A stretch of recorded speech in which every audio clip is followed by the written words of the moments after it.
Imam Syafi'i radhiyallahu anhu, pernah saya ceritakan pada pertemuan yang lalu, di saat mau dikirim ke Madinah, ibunya ada di Mekah. Setelah belajar di Mekah itu rupanya gurunya kehabisan bekal. Syafi'i, sudah habis ilmuku, pergi kau ke Madinah.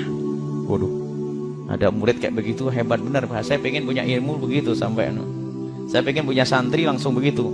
Sampai saya bingung ngajar kamu itu, nak. Kenapa? Habis ilmu saya. Wah, kan hebat kalau gitu.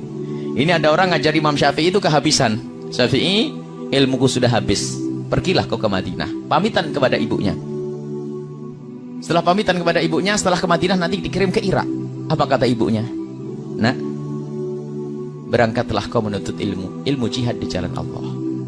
Kita ketemu nanti di akhirat saja.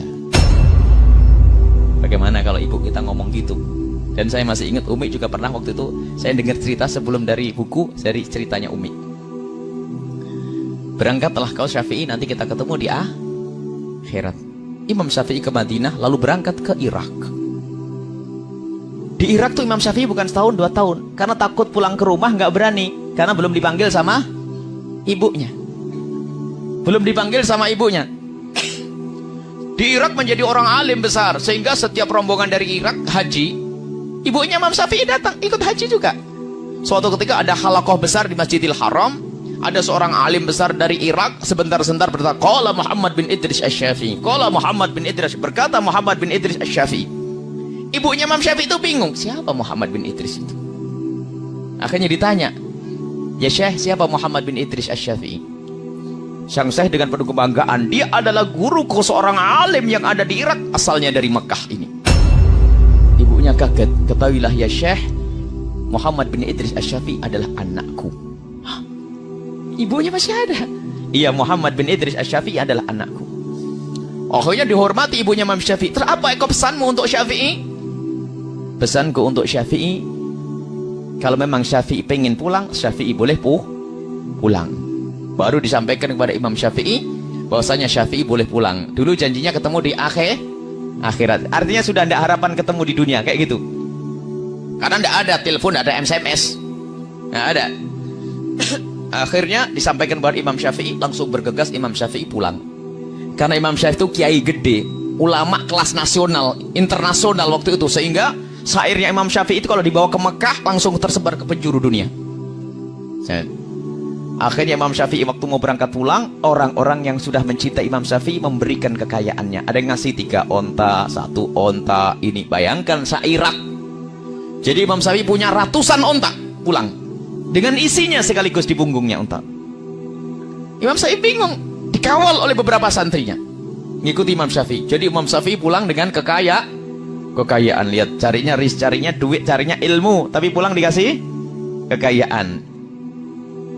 Sampai di batas kota Mekah, Imam Syafi'i menyuruh santrinya untuk mengetuk pintu ibunya agar memberikan kabar bahwasanya Imam Syafi'i sudah dekat. Dan memang begitu disunnahkan. Kalau kita mau pulang, itu kita memberikan kabar agar yang di rumah mempersiapkan. Jangan bikin kejutan. Nah, memberi kabar. Setelah diketuk pintunya, menjawab ibunya, siapa ini? Saya muridnya Syafi'i, Imam Syafi'i. Kenapa? Imam Syafi'i sudah di tapal batas kota Makkah, dan dia sudah mau masuk. Ibunya bertanya, Syafi'i bawa apa? Dengan penuh kebanggaan, muridnya Imam Syafi'i bercerita, Imam Syafi'i membawa ratusan onta. Ditutup itu, aku menyuruh Syafi'i ke Irak bukan cari dunia. Katakan kepada Syafi'i, Syafi'i tidak boleh pulang ke rumah. Sekarang suruh cari duit. Anaknya jadikan sapi perah cari duit. Sekarang ini kalau nggak bawa duit suruh pulang, balik ini.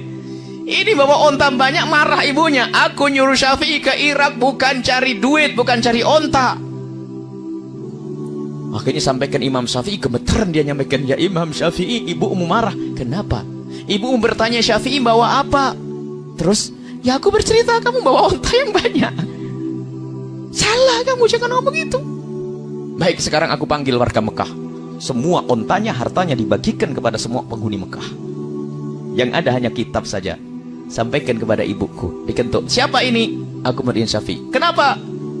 Ontanya Syafi'i sudah dibagikan semuanya, yang tertinggal hanya kitabnya saja dan ilmunya. Ya sudah, kalau begitu Syafi'i aku tunggu. Allah. Ada 2 hikmah. Yang pertama, Ibu yang baik itu tidak menjadikan anaknya sapi perah untuk cari duit. Itu loh, ibu yang benar. Yang kedua, kalau ibu ngelepas anaknya sukarela, ditemukan lagi oleh Allah di dunia. Lihat, rela padahal ibunya Imam Syafi'i ngelepas anaknya, nak, ketemu di akhirat. Loh, pol-polan ini. Pol-polan. Umi dulu pernah ngomong sepintas ngomong gitu ya, nak, ketemu di akhirat. Saya ingat. Cuman ya setelah itu ketemu lagi di dunia kan. Kita mondok juga cukup lama, 18 tahun mondok, bayangin Bu, mondok 18 tahun Bu. Saya itu mondok ibu, anak ibu berapa tahun mondok? Saya mondok 18 tahun, pulang masih tua atau muda Bu? Yang bener nih Bu. Saya mondok 18 tahun tapi pulang nah masih muda kata ibu yang bener. Yuk jangan mah. Jadi mondok baru 4 tahun sudah lama, 3 tahun sudah lama. 18 tahun saya mondok itu. Jadi ternyata tidak ada yang kurang. Imam Syafi'i, ibunya Imam Syafi'i melepas anaknya karena Allah, dikembalikan lagi oleh Allah. Kalau ibu melepas karena Allah, bakal dikembalikan, bakal dipertemukan di dunia dan di akhirat.